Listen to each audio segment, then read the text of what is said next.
Baru ya belakangnya.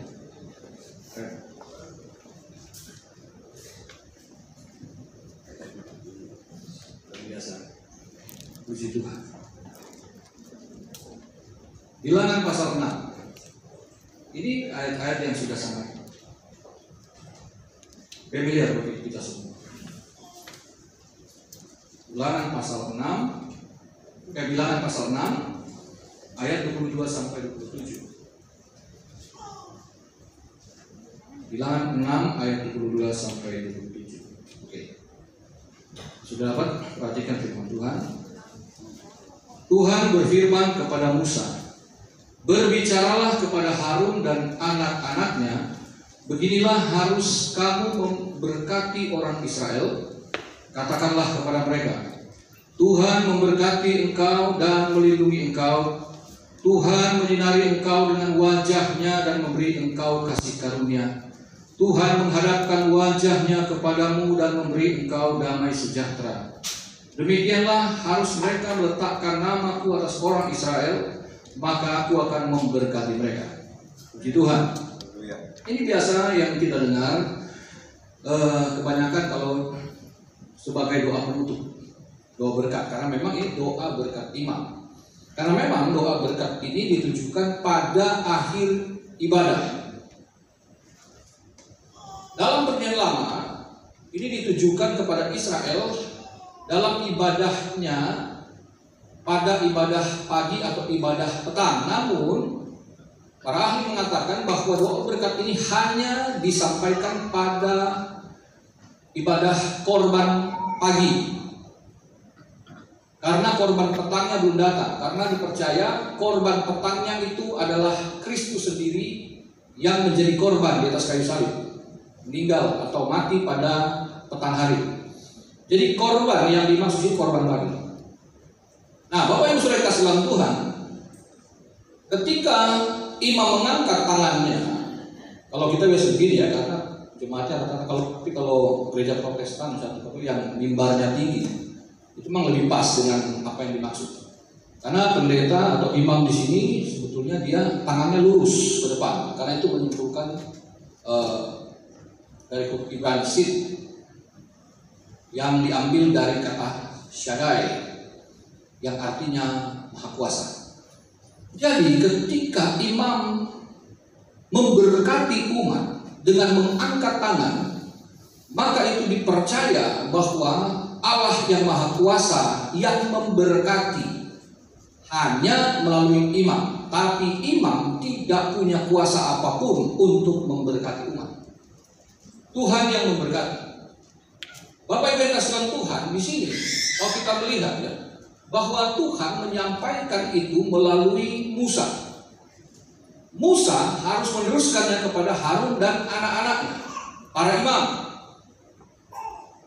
Para imam harus menyampaikan itu kepada umat Israel. Orang Israel ini sons of Israel, di sons Israel, ya. Anak-anak Israel. Tuhan berfirman kepada pribadi Musa yang adalah gembala Israel. Sang gembala meneruskannya kepada komunitas yang namanya keluarga, Harun dan anak-anaknya. Harun dan anak-anaknya menyampaikan kepada komunitas yang lebih luas yang namanya Israel. Anak-anak Israel yang maksud adalah anak-anak atau suku-suku dari keturunan Yakub, Israel. 12 suku secara utuh. Tetapi penyampaiannya ini meskipun itu dalam bentuk jamak, tetapi ketika 3 berkat disampaikan, ayat 24, 25, 26 ditujukan dalam bentuk tunggal. Artinya meskipun jemaat yang hadir itu banyak, yang datang seluruh keluarga Israel, tapi berkat itu person to person. Dengan kata lain, bahwa berkat yang disampaikan melalui firman ini hanya akan dapat diterima oleh setiap orang, bukan per kelompok.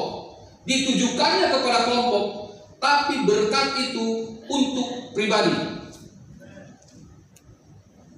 Berfirmanlah Tuhan kan sih kepada Musa, berbicaralah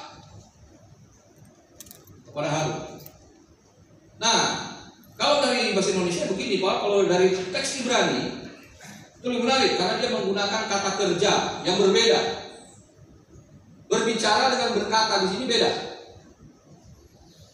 Berbicaralah ke Harun, itu berbentuk dari kata Ibrani, itu bentuk kata kerjanya itu adalah kal infinitif konstrak, artinya itu punya tujuan, makanya disingkat dengan titik 2. Berbicaralah kepada Harun dan anaknya, titik 2. Karena itu menunjuk tujuan. Tujuannya apa? Firman itu disampaikan. Beginilah harus kamu memberkati orang Israel. Jadi tujuan firman yang disampaikan adalah untuk memberkati. Lalu dikatakan, katakanlah kepada mereka. Itu bentuknya kal infinitif absolut. Beda dengan tadi, konstrak. Absolut itu berarti ini adalah perkataan yang sungguh-sungguh pasti terjadi. Jadi firman disampaikan kepada Israel, tujuannya supaya Israel diberkati, dan berkat itu pasti jadi karena Allah yang berfirman. Makanya dalam satu ibadah yang dikatakan di ayat penutupnya, demikianlah harus mereka meletakkan namaku atas orang Israel.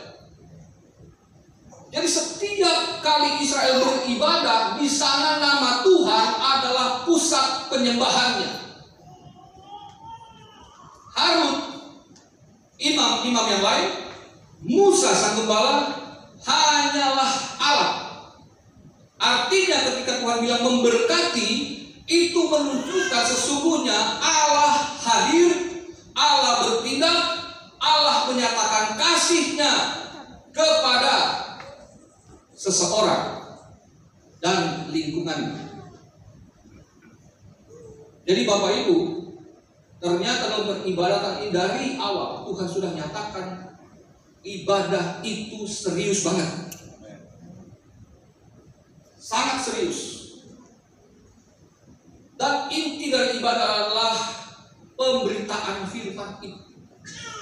Makanya kisah para rasul, jemaat itu bertumbuh dan bertambah banyak karena pengajaran rasul-rasul. Pengajaran di sini bicara doktrin. Arti kata pengajaran dari teks Yunani itu artinya doktrin. Doktrin apa? Doktrinnya Yesus. Karena itu para rasul langsung, rasulnya Yesus. Jadi pengajaran tentang Yesus Kristus. Jadi jemaat tidak akan bertumbuh kalau pendetanya isinya kesaksian doang banyak. Karena kesaksian itu berarti hanya bicara tentang dia yang diberkati, bukan tentang Tuhan yang memberkati. Musa adalah pihak yang diberkati pertama, karena Tuhan berbicara kepada dia duluan, gembala dulu. Lalu kepada para imam, baru kepada jemaat. Dalam ibadah, pujian penyembahan, doa syafaat adalah ungkapan kita, kata-kata kita kepada Tuhan.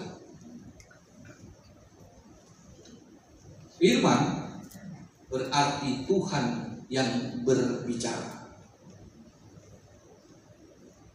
Makanya dalam ibadah itu, pemberitaan firman, pengajaran itu sangat penting. Kenapa orang Pentekoste atau khotbah yang panjang? Karena begitu sebetulnya. Karena lebih banyak Tuhan yang mau dengerin kita atau kita yang mau dengerin Tuhan. Terus terang aja, kita nggak bernyanyi, kita nggak memuji, kita nggak berdoa, nggak ngaruh apa-apa ke Tuhan. Tapi kalau Tuhan nggak berfirman kepada kita, silakan. Dari Maliaki ke Matius itu ada kertas kosong, ya, itu bukan sekedar pembatas antara perjanjian baru, tapi itu menyimbolkan bahwa antara Maliaki sampai ke Matius ada masa tidak ada firman di situ. 400 tahun Tuhan tidak bicara kepada Israel. Menderitanya luar biasa. Jadi Bapak Ibu, ketika kita datang beribadah, ketika kita mendengarkan firman Tuhan, mendengar dengan saksama, merenungkannya siang dan malam, kata Daud, maka itulah yang akan membuat buat kita menikmati berkat Tuhan. Kenapa? Karena Tuhan bicara kepada Israel, kepada umatnya. Artinya dia ngomong tentang berkat spesifik kepada Israel toh. Karena kalau ini kan teksnya dari teks Ibrani, tapi ada terjemahan dari teks Yunani, namanya Septuaginta. Kalau dilihat dari kata kerja Septuaginta, kalau infinitif absolut tadi menunjuk bahwa perkataan itu dibatasi. Ada pembatasan artinya. Batasnya apa? Hanya kepada Israel, hanya kepada umat Tuhan.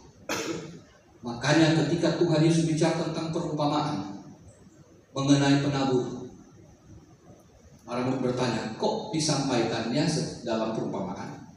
Kata Tuhan Yesus, kepadamu dikaruniakan rahasia kerajaan sorga, kepada mereka tidak. Hanya bagi yang percaya. Yang tidak percaya tidak akan pernah mengerti. Sebab itulah dikunci dalam pengertian perumpamaan itu. Barang siapa yang mendengar dan mengerti, maka ia akan diberkati dengan apa? Buah yang berlipat ganda, 100, 60 dan 30 kali lipat. Itu berkat. Seberapa pahamnya Bapak Ibu Saudara akan firman Allah, seberapa menguasainya dia dalam diri kita, sebegitulah kita akan menikmati berkat Tuhan itu. Jadi tentang penabur itu bukan bicara persembahan ya, bukan kolektor ya. Kasih kolektor nanti dia berbunga 100 kali lipat, kan gitu. Itu tentang firman yang bertumbuh dalam hidup seseorang. Nggak ngerti juga, kata Rocky Gerung, dungu. Jadi Kristen bertahun-tahun tak ngerti-ngerti, dungu.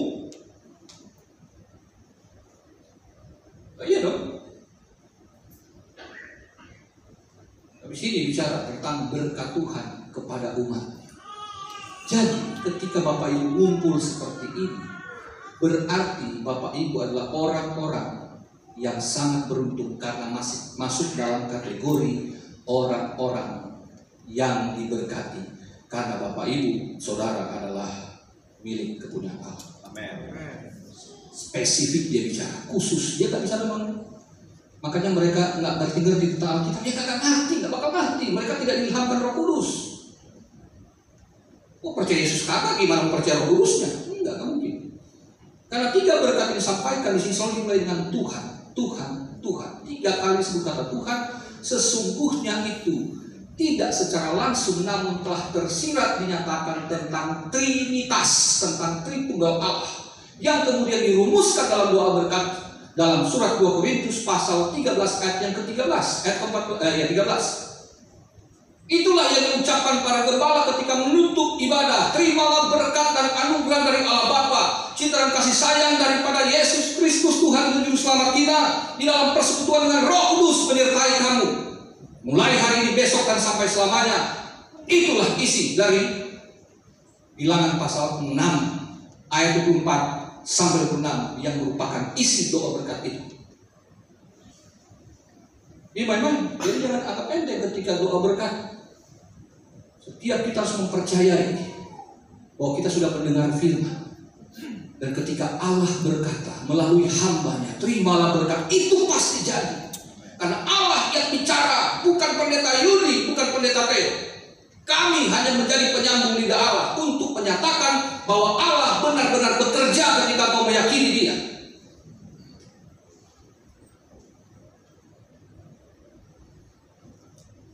Di sini berkat. Tuhan berkati. Kata barak, berkat itu berarti menunjukkan yang memberkati adalah pihak yang lebih tinggi derajatnya daripada yang diberkati. Itulah sebabnya Alkitab kita, kalau dari bahasa Indonesia perjanjian baru, sebetulnya lebih tepatnya adalah Old Covenant, New Covenant. Lebih kuat covenant daripada testament. Karena itu covenant dari kata brit, perjanjian itu antara pihak, jadi menggunakan terminologi pada zaman itu. Raja yang besar, yang kuat kekuasaannya, mengikat perjanjian dengan raja kecil yang jauh lebih lemah. Inisiatif raja besar, kamu akan saya lindungi kalau kamu membuat perjanjian. Kamu masuk dalam ikatan perjanjian, kamu akan saya lindungi dan kamu akan saya jamin segala sesuatunya termasuk perlindungan. Ada serangan dari bangsa lain, hadapi aku. Kamu dibela. Udah sekarang kepulauan apa tuh? Vanuatu, ya elah. Segede apa sih dia? Tapi musik utak-atik Indonesia berani jaga enggak? Paling ya marah-marah doang, tapi nggak bisa diapa-apain. Kenapa? Vanuatunya sejalah seujung kuku. Gedean pulau cuma kayak pulau Seribu kali gede kalau digabungin. Tapi di belakangnya ada raja besar, Inggris. Oh berani? Kan ada perjanjian negara persemakmuran. Ada rajanya di situ, ada presidennya. Tapi kepala pemerintahan doang, kepala negaranya sekarang Raja Charles.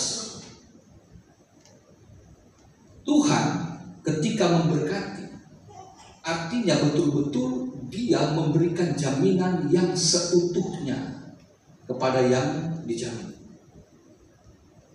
Kitalah raja-raja kecil itu yang tidak berdaya dari serangan musuh yang besar. Tapi ada pelindung yang lebih besar lagi, yang jauh lebih kuat. Syaratnya satu, tunduk doang. Itu aja. Tuhan memberkati engkau dan melindungi engkau. Tuhan menyinari engkau dengan wajahnya dan memberi engkau kasih karunia. Tuhan menghadapkan wajahnya kepadamu dan memberi engkau damai sejahtera.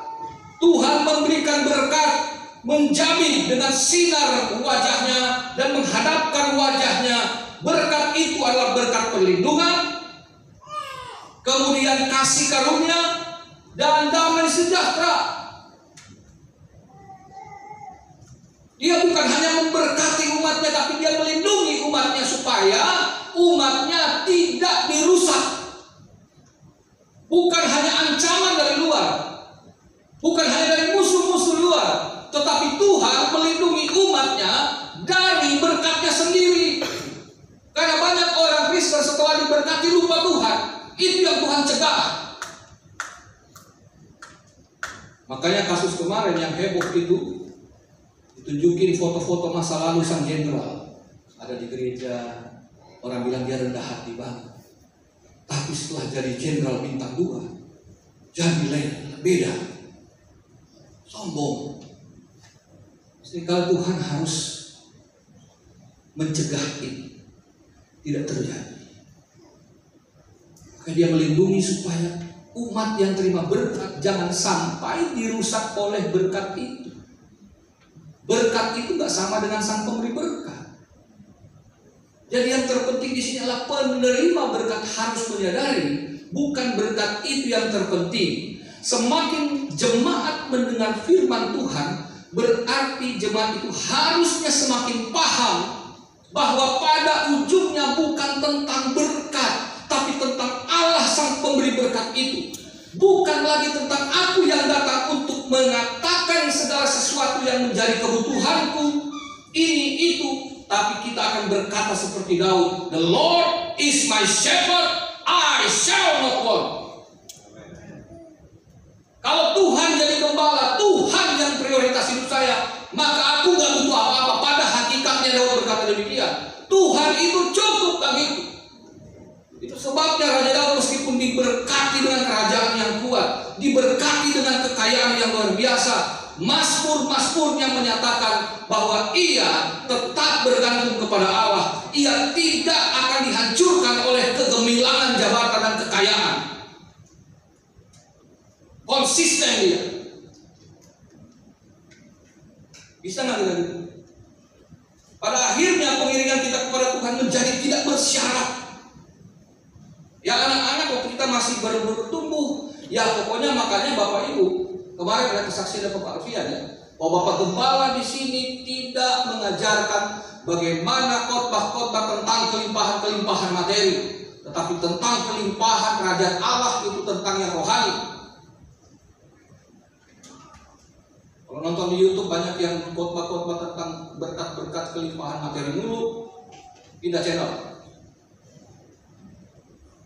Kenapa? Karena jemaat dilatih untuk menjadi jemaat yang bersyarat.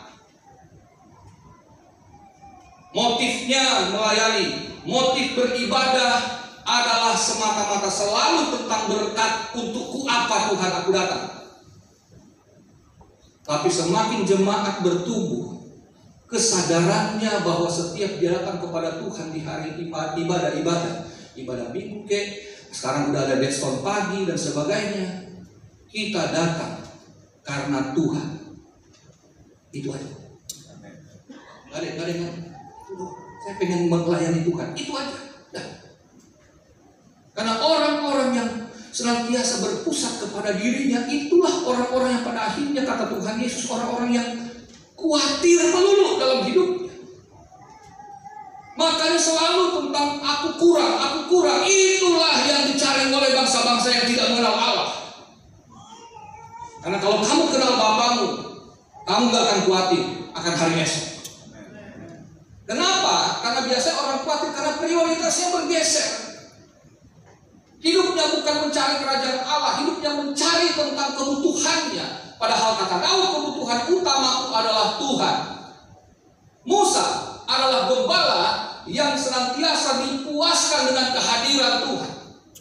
Itu sebabnya kitab Ibrani mengatakan Musa dalam kegemilangannya, Stefanus mengatakan Kisah Rasul pasal 7, dalam hikmat Mesir, dalam jabatan yang tinggi. Ibrani mengatakan iya karena Kristus meninggalkan semua itu. Artinya karena Tuhan yang gak bersyarat. Carilah dahulu kerajaan Allah dan kebenarannya, maka semuanya akan ditambahkan kepadamu. Kata Yunani-nya di situ adalah menunjuk pada kata kerja yang bentuknya terus-menerus. Jadi terjemahan sebenarnya begini, tetaplah, bukan cari-carilah dahulu, tapi tetaplah terus mencari kerajaan Allah. Berarti carinya bukan sekali, terus, karena kita butuh Tuhan setiap waktu.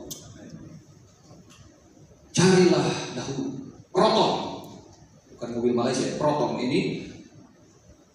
itu definisinya adalah in the beginning, pada mulanya.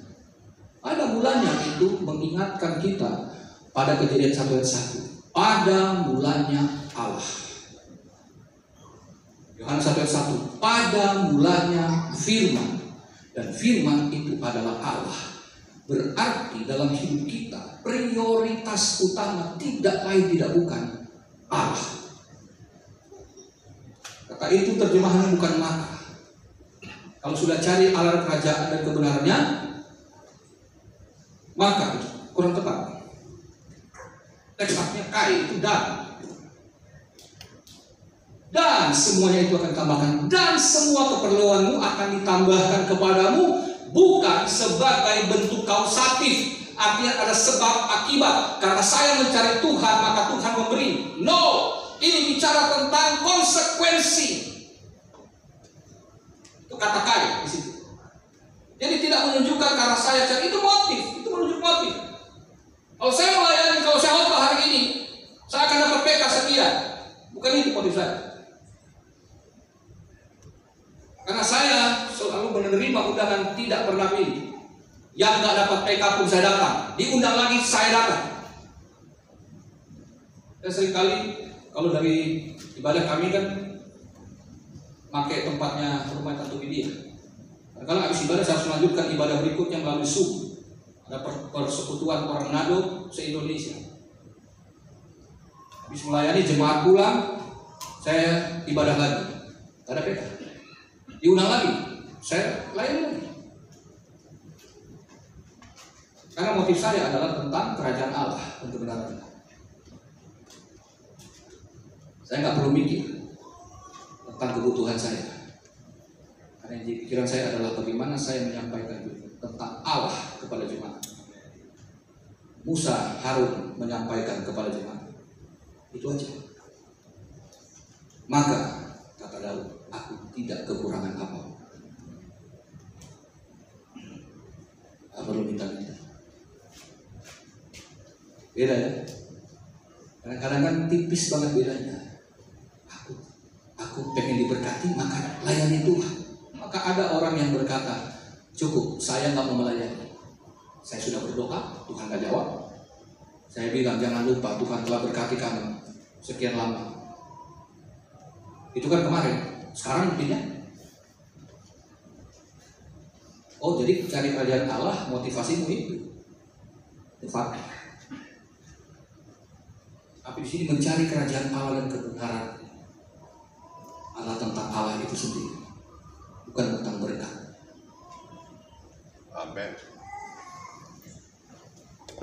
Nah, Bapak Ibu, berkat-berkat di sini tentang tadi perlindungan, kasih karunia, dan damai sejahtera. Tuhan melindungi kita supaya tidak jatuh ke dalam dosa. Oke. Lalu kemudian kasih karunia di sini bicara tentang keselamatan. Perjanjian Lama, Perjanjian Baru kalau bicara kasih karunia itu pasti tentang keselamatan. Tuhan menyinari wajahnya, artinya bahwa Tuhan berkenan atas orang berdosa itu. Ini orang hidup dalam kegelapan, maka terang itu bersinar. Maka orang ini bisa melihat terang yang ajaib. Ntar kan Bang Aral pasti bicara begitu. Terangnya yang ajaib, orang itu diselamatkan. Yang bicara Musa mengingatkan pada kisah Musa dalam Keluaran pasal 33 dan 34. Ketika Musa berkata, bila engkau tidak beserta kami tidak mau jalan. Nyatakan Tuhan jalan. Kalau enggak kita tidak mau jalan. Kalau Tuhan bilang kamu menerima kasih karunia-Ku. Kalau begitu, kalau aku mendapatkan perkenananmu, aku ingin melihat wajah. Kata Tuhan, kamu gak bisa lihat wajah. Kamu pasti mati. Tapi aku akan berkenan. Ini terjemahan bebas saya aja. Udah baca sendiri. Aku akan lewat dengan segala kegemilanganku, namun engkau akan diletakkan di lekuk batu. Lalu aku akan memalingkan wajahku dan akan kututup mukaku dengan tangan. Supaya kamu tidak mati. Karena waktu Tuhan lewat dikatakan, Tuhan, Tuhan yang dengan kasih karunia-Nya mengampuni dosa. Jika Tuhan menghadapkan wajahmu, ini biasa tentang orang-orang Israel itu suka ngomong begitu, tentang Tuhan yang gak marah lagi. Kalau Tuhan sudah mengampuni, Dia gak marah lagi, maka akibatnya adalah damai sejahtera. Shalom. Karena tidak ada lagi permusuhan antara umat dengan Allah. Kalau Allah marah berarti berkat ketahan. Allah senyum berarti cair. Aman kita. Damai sejahtera itu bicara tentang berkat yang holistik. Berkat rohani, jiwani, dan jasmani. Semua, tetapi sekali lagi pada akhirnya orang akan tertuju kepada Tuhan, karena Dia permulaan. Tuhan memberkati, Tuhannya yang duluan. Hanya ketika orang fokus ke Tuhan, dia nggak minta-minta, perlindungan dapat, kasih karunia pengampunan dapat, damai sejahtera. Ini kan konsekuensi, nggak minta. Israel nggak pernah minta, Allah yang beri dengan cuma-cuma. Nah ini kemudian yang dapat saya lihat dalam Perjanjian Baru itu dalam Roma pasal 5. Kalau kita baca satu perikop itu lengkap ya, tapi saya mau baca ayat 1 dan ayat 10 saja, mempersingkat. Roma 5 ayat 1 dan 10. Sebab itu kita yang dibenarkan karena iman, kita hidup dalam damai sejahtera dengan Allah oleh karena Tuhan kita Yesus Kristus. Ayat 10. Sebab jikalau kita ketika masih seteru diperdamaikan dengan Allah oleh kematian anaknya. Lebih-lebih kita yang sekarang telah diperdamaikan pasti akan diselamatkan oleh hidup. Jadi berkat yang disampaikan penyelamat itu sudah final pada Tuhan kita Yesus Kristus. Dia bukan korban pagi, tapi dia korban petang. Imam besar Harun tidak berlaku lagi karena sekarang kita punya imam besar agung yaitu Tuhan Yesus Kristus. Jadi Harun tidak kepake, yang kepake hanya jabatan Musa dan jabatan imam. Itulah gembala sidang Anda. Penyampai firman sekaligus penyampai berkat Tuhan. Karena di mana ada firman diberitakan, di situ pasti Tuhan hadir dan Tuhan pasti memberkati.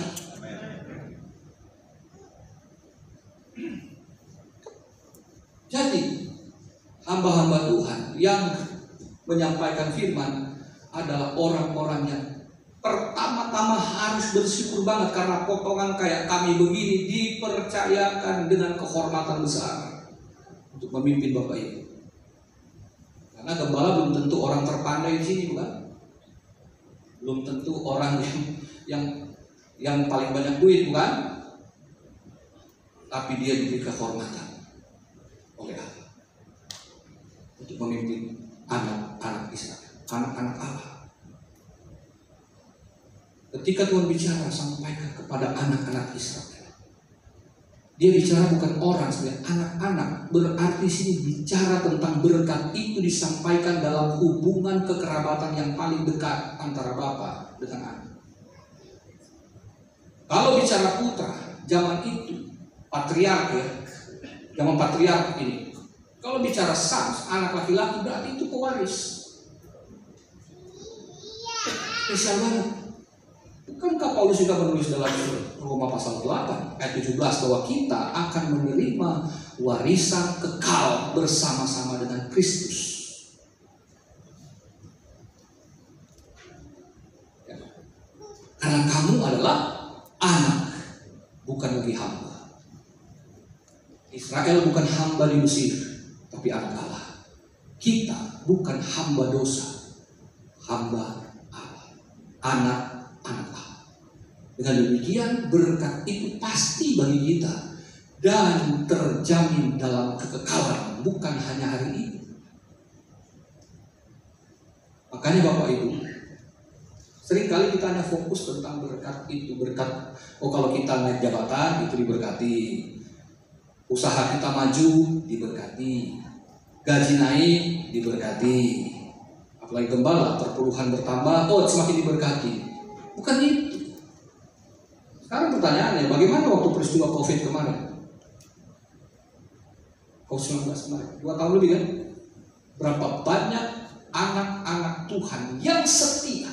Udah kita nggak bicara yang nggak setia lah, yang setia. Berapa banyak yang kena dampak? Kena penyakitnya, kena dampaknya, ada yang di PHK, ada yang perusahaannya bangkrut, rugi besar karena barang udah laku nggak bisa bayar. Pembeli nggak bisa bayar, ya kan? Kalau sistem begitu kan, teman saya rugi 400 juta, bahan-bahannya orang Tanah Abang udah habis, ditagih kagak bisa, bukan pandemi. Anak Tuhan, rajin beribadah, rajin melayani. Kok kena COVID? Di mana berkat perlindungan Tuhan? Hamba Tuhan, jemaat Tuhan, yang paling tragis kena COVID meninggal. Apakah Tuhan tidak melindungi? Ini kan berkat perlindungan. Kok tetap kena? Makanya jangan asal comot ayat Mazmur 91. Tuhan akan menjaga engkau dari sakit sampar. Diklaim-klaim ayat-ayat itu. Ayat firman Tuhan jangan diklaim. Kita nggak punya hak mengklaim. Kita disuruh percaya, bukan untuk mengklaim. Yang berhak mengklaim firman adalah sang pemilik firman, bukan kita. Emang kita apa? Emang Tuhan produk asuransi kita klaim? Tidak. Tuhan suruh kita percaya, jangan diklaim. Makanya orang-orang kalau ikut asuransi banyak yang ribut di TikTok, nuduh produk asuransi. Padahal yang ikut asuransi bilang, ada teman saya bilang ya mereka nggak ngerti aja. Klaimnya nggak cek karena salah, dia salah ini, nggak ngerti dia soal itu. Kayak kita main klaim firman. Kalau kagak ngerti, bukan jangan diklaim, diimani. Tuhan bilang jadi, maka itu jadi. Sekarang pertanyaan kembali tadi, apakah ketika kita kehilangan segala sesuatu, bahkan orang yang dicintai, waktu zaman COVID, kita pengen terdekat ada ya, COVID, atau mungkin ada sebelumnya atau sesudahnya, kena kanker dan segala macam, meninggal, kita sudah doa, Tuhan lindungi, doa puasa pula, kok tetap meninggal. Kita sudah doakan gembala lagi, ada gereja yang tertentu malah disirami minyak lagi kan tempat usahanya kan supaya aman. Mobil kurang laku diurapi dengan minyak supaya laku. Nggak laku. Malah usahanya menurun, malah usahanya bangkrut. Kok bisa? Disinilah banyak yang salah paham akan berkat. Perhatikan baik-baik. Tuhan memberkati engkau. Ingat saya katakan tadi, person, pribadi, orangnya, dan melindungi apa? Orangnya, engkau. Dia tidak melindungi saja tentang ini. Memang dia jamin sebetulnya tentang apa yang dia beri, dia jaga. Tapi kenapa itu terjadi? Maka kita harus melihat pada kasus Ayub pasal 1. Ngerti? Seperti tadi kan ada anak Tuhan, saya udah berdoa, buktinya enggak, mana? Dia nggak ngerti tentang berkat yang sesungguhnya. Ayub 1.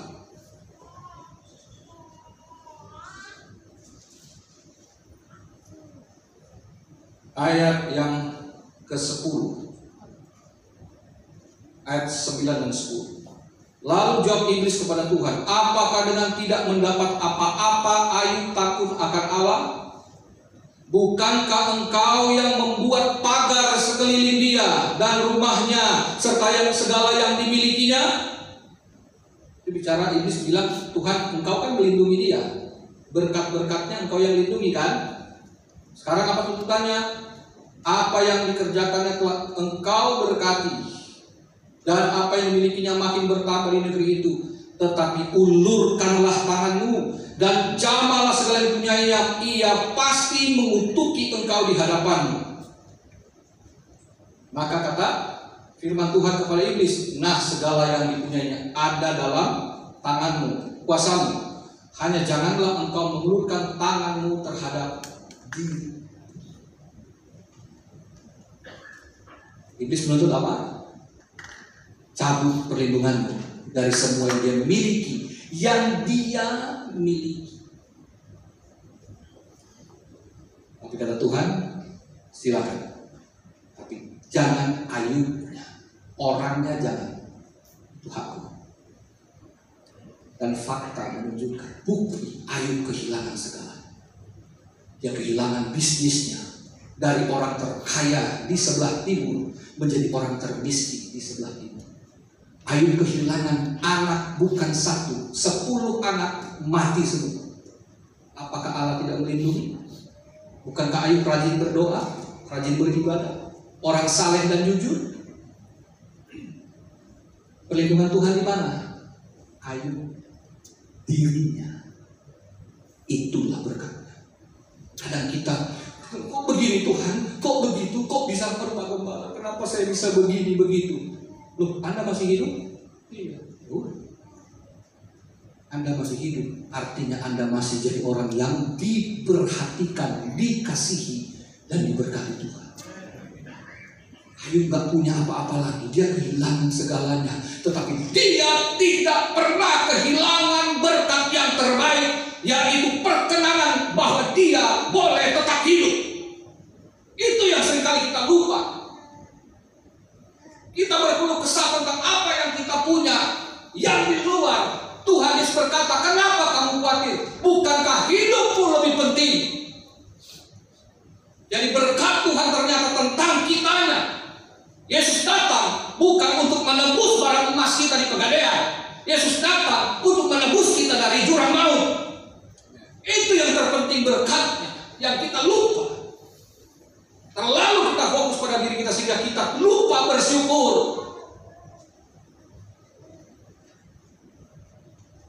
Itu kan saya, Pak. Saya bisa terima kenyataan. Lalu bagaimana dengan yang meninggal? Loh, mereka nggak dilindungi dong. Dulu, ingat, fokus Tuhan kepada yang khusus, umatnya. Yohanes 10 ayat 28. Bagian-bagian akhir. Yohanes 10 ayat 28 sampai 30.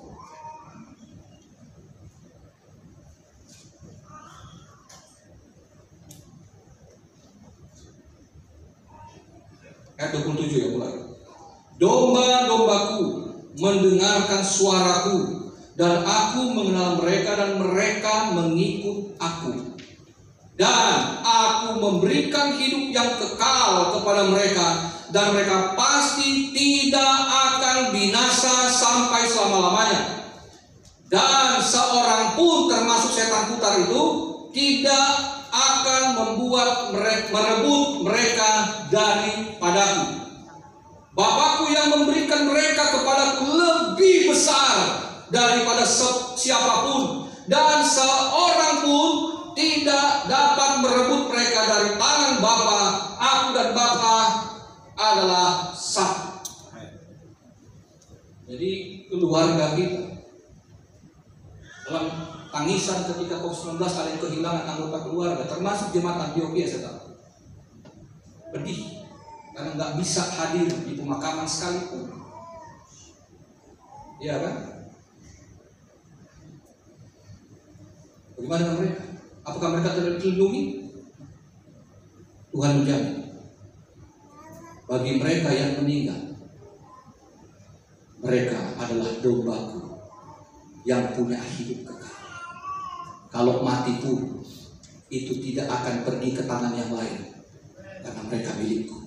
Dan tidak satupun termasuk COVID-19, jantung, kanker, penyakit apapun, bukan mereka yang merebut anak-anakku, karena mereka di tangan Bapa.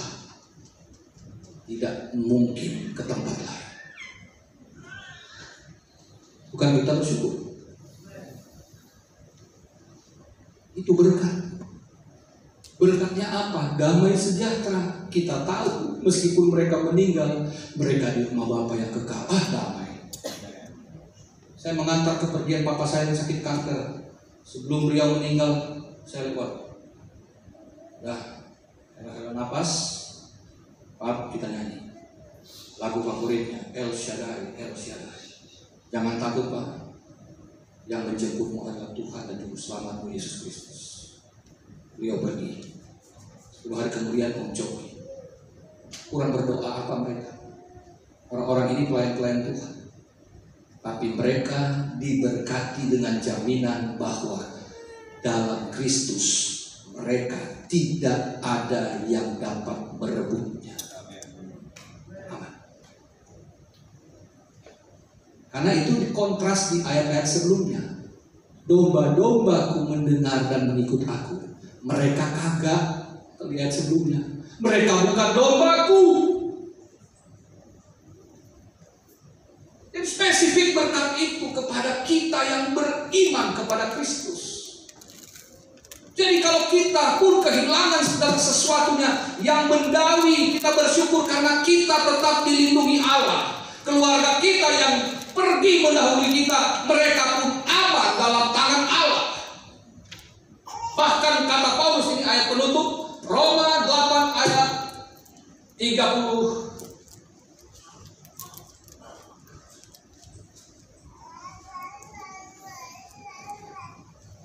Ayat 33 ya, mulai ya. Roma 8 ayat 33. Siapakah yang akan memisahkan kita dari kasih Kristus? Penindasan atau kesesakan, atau penganiayaan, atau kelaparan, atau ketelanjangan, atau bahaya, atau pedang? itu yang disampaikan Ayub pasal 1, pasal 2 tentang penyakitnya nggak sembuh. Lalu di Yohanes 10 tadi, maupun tidak, penganiayaan tidak, ketelanjangan tidak, kemiskinan tidak. Kita tetap orang yang diberkati Tuhan. Kenapa dikatakan ayat 36? Seperti ada tertulis, oleh karena engkau yang besar oleh karena Tuhan, kehendak Tuhan, atas dasar otoritasnya, kami ada dalam bahaya maut sepanjang hari. Kami telah dianggap sebagai domba-domba sembelihan. Domba-domba mendengarkan aku dan mereka mengikut aku, dan domba-dombaku adalah domba-domba sembelihan. Maka kepadamu bukan dikaruniakan saja keselamatan, tapi penderitaan bagi dia. Jadi dengan demikian persoalan yang Bapak Ibu hadapi hari-hari ini, itu tidak berarti Allah tidak ada bagimu. Immanuel, Allah yang menyertai kita, itu tetap hadir dalam kondisi situasi apapun. Tidak bergantung daripada kita, tapi bergantung dari Dia, sang sumber itu.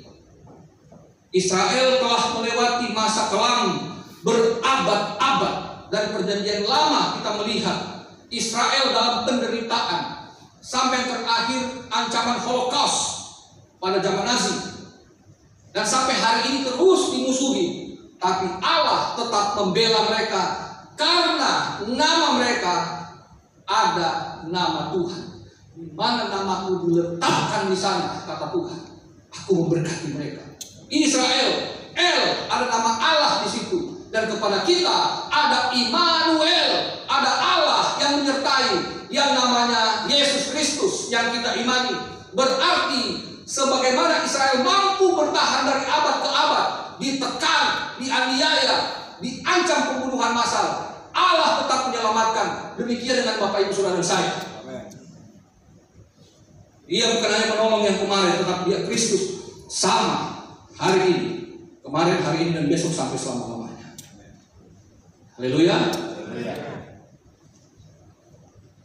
Domba sembelihan. Tapi itu fakta, itulah identitas kita.